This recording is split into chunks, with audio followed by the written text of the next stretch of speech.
Hello guys, ayan, welcome to sa channel ni Sir Rowie Lipat. Andito ako kila Kuya Jer at andito rin yung mag-ina ni Sam. Ayan si Sam. Hi. Ayan Sam, matanong lang kita. Di ba nabigay na yung yung 6,000 na? Ano yung upo ka, hindi ka makita sa camera.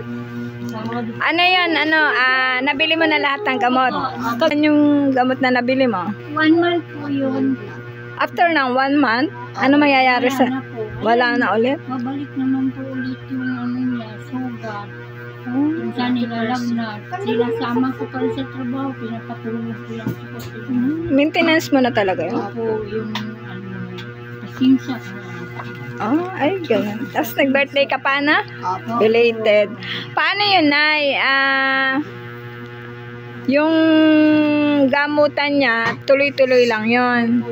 So, yung binibigay na 6,000 monthly ng Team Rowie Lipat, pang isang buwan lang yun. Opo. Alam naman ni Sir Rowie Lipat. Ano yung maintenance na talaga niya? Opo, maintenance na po siya kasi nandun na lahat ng video niya. Pati mga resibo, mga nandun. Kaya sabi ko kay Sir Lipat, ay, nung hindi pa niyo nakikilala ang team, anong ginagawa ninyo? Nagbahay-bahay po kami sa mga palengke, sa mga nangingi po sa kanya kasi hindi po siya makatayo. Nakita po nila, puro sugat po ito. Tapos nagnanak na. Ayan, bahaw na yan.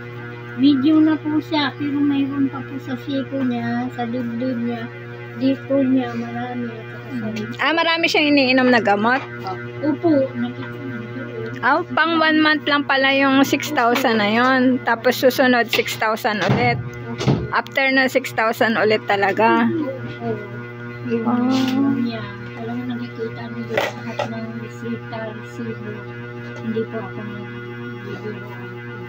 Ba't Nay, matanong ko lang, wala bang ibang tumutulong sa inyo kamag-anak mo? Isa lang ba anak mo? Opo, wala talaga po akong inasahan kundi yung sahod ko na kaunti. Magkano ba sahod mo? Sa isa? 6,000 isang buwan. Pagkain po namin, minsan nag-uutang po ako. Magkano isang araw mo? 200? Opo. Sa laundry shop?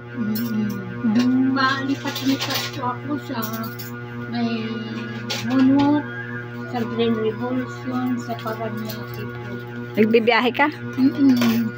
Kaya minsan, Tsaga mo rin magbiyahe, ano? nangihingi lang na lang ako ng pamasahe. Saan kasi nahihingan mo?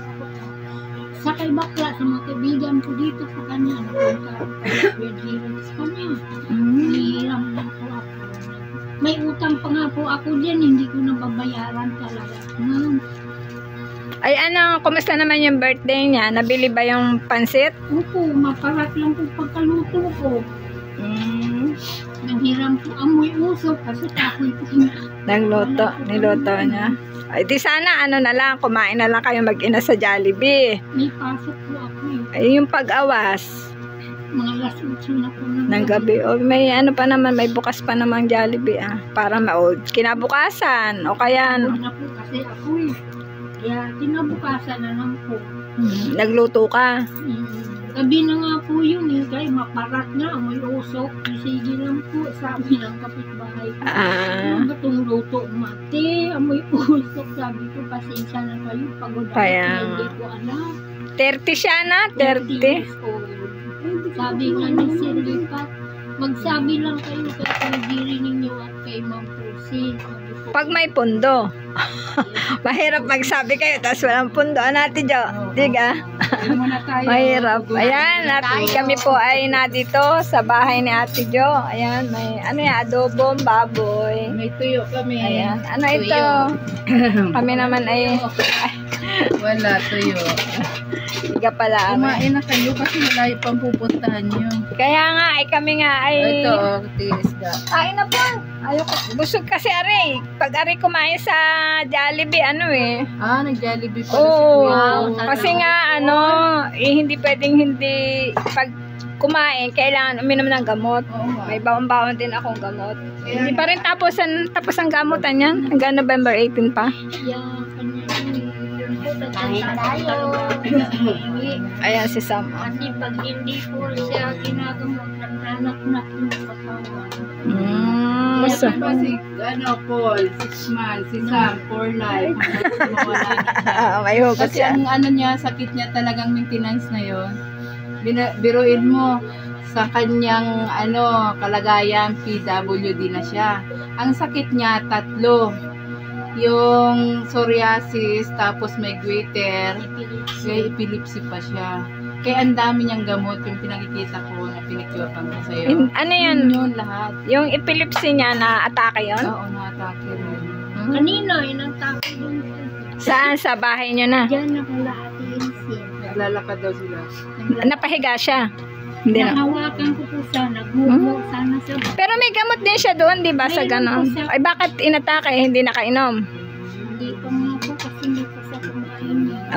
Oo nga. Kasi, Mayroon naman po, nakita naman. tapos wag kainin yung bawal.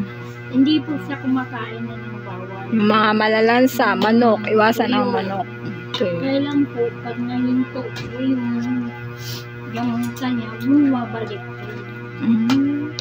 For life pala yung iyong gamutan. Ano, Sam? O, ayan. Personal ka magpasalamat kay Sir Rowel Lipat. Sir Rowel, salamat po sa lahat po. Nabilig po ng gamot ko po. Thank you po. Salamat. Ayan. Ayan nga po. At naandito sila kila Ate Jo. Pero wala po si Kuya Jer at pumasok po. Kasi nga po ay ang day off niya ay Monday ay Tuesday. Ayan. Hindi po magtama ang kanyang araw kasi Tuesday po yung kanyang day off. Nagugutom na ako. Ayan po. Marami pong salamat. Bye-bye. And palike and share na lang po ng video na ito.